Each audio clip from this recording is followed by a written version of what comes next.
അധ്യായം 7. സഹോദരന്മാരെ, ന്യായപ്രമാണം അറിയുന്നവരോടല്ലോ ഞാൻ സംസാരിക്കുന്നത്.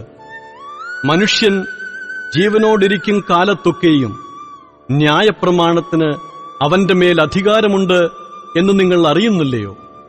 ഭർത്താവുള്ള സ്ത്രീ ജീവിച്ചിരിക്കുന്ന ഭർത്താവിനോട് ന്യായപ്രമാണത്താൽ ബന്ധിക്കപ്പെട്ടിരിക്കുന്നു.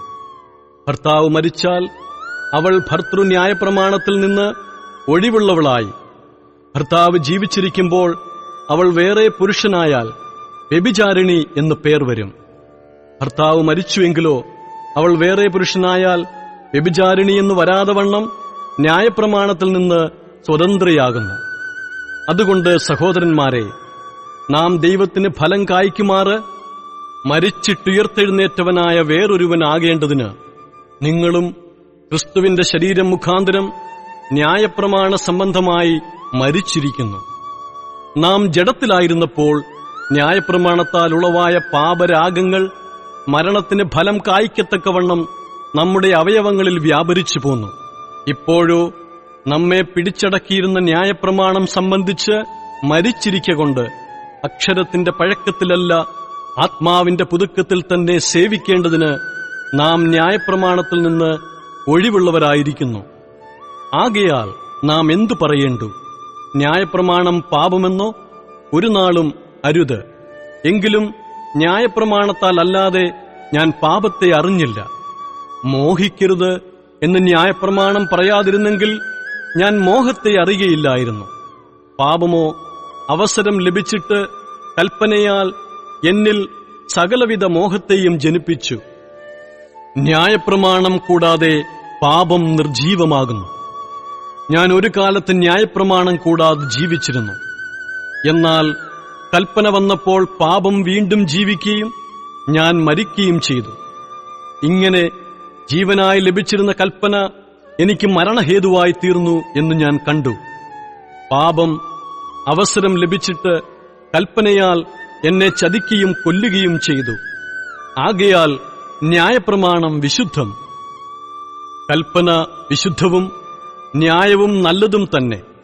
എന്നാൽ നന്മയായുള്ളത് എനിക്ക് മരണകാരണമായി തീർന്നു എന്നോ? ഒരു നാളും അരുത്. പാപമത്രേ മരണമായി തീർന്നത്. അത് നന്മയായുള്ളതിനെക്കൊണ്ട് എനിക്ക് മരണമുളവാക്കുന്നതിനാൽ പാപം എന്ന് തെളിയേണ്ടതിനും കൽപ്പനയാൽ അത്യന്തം പാപമായി തീരേണ്ടതിനും തന്നെ. ന്യായപ്രമാണം ആത്മീകം എന്ന് നാം അറിയുന്നുവല്ലോ. ഞാനോ ജഡമയൻ, പാപത്തിന് ദാസനായി വിൽക്കപ്പെട്ടവൻ തന്നെ. ഞാൻ പ്രവർത്തിക്കുന്നത് ഞാൻ അറിയുന്നില്ല. ഞാൻ ഇച്ഛിക്കുന്നതിനെയല്ല, പകയ്ക്കുന്നതിനെ അത്രേ ചെയ്യുന്നത്. ഞാൻ ഇച്ഛിക്കാത്തതിനെ ചെയ്യുന്നു എങ്കിലോ ന്യായപ്രമാണം നല്ലത് എന്ന് ഞാൻ സമ്മതിക്കുന്നു. ആകയാൽ അതിനെ പ്രവർത്തിക്കുന്നത് ഞാനല്ല, എന്നിൽ വസിക്കുന്ന പാപമത്രേ. എന്നിൽ എന്നുവെച്ചാൽ എന്റെ ജഡത്തിൽ നന്മ വസിക്കുന്നില്ല എന്നു ഞാൻ അറിയുന്നു. നന്മ ചെയ്യുവാനുള്ള താൽപര്യം എനിക്കുണ്ട്, പ്രവർത്തിക്കുന്നതോ ഇല്ല. ഞാൻ ചെയ്യുവാൻ ഇച്ഛിക്കുന്ന നന്മ ചെയ്യുന്നില്ലല്ലോ, ഇച്ഛിക്കാത്ത തിന്മയത്രേ പ്രവർത്തിക്കുന്നത്. ഞാൻ ഇച്ഛിക്കാത്തതിനെ ചെയ്യുന്നു എങ്കിലോ അതിനെ പ്രവർത്തിക്കുന്നത് ഞാനല്ല, എന്നിൽ വസിക്കുന്ന പാപമത്രേ. അങ്ങനെ നന്മ ചെയ്യുവാൻ ഇച്ഛിക്കുന്ന ഞാൻ തിന്മ എന്റെ പക്കലുണ്ട് എന്നൊരു പ്രമാണം കാണുന്നു. ഉള്ളം കൊണ്ട് ഞാൻ ദൈവത്തിന്റെ ന്യായപ്രമാണത്തിൽ രസിക്കുന്നു.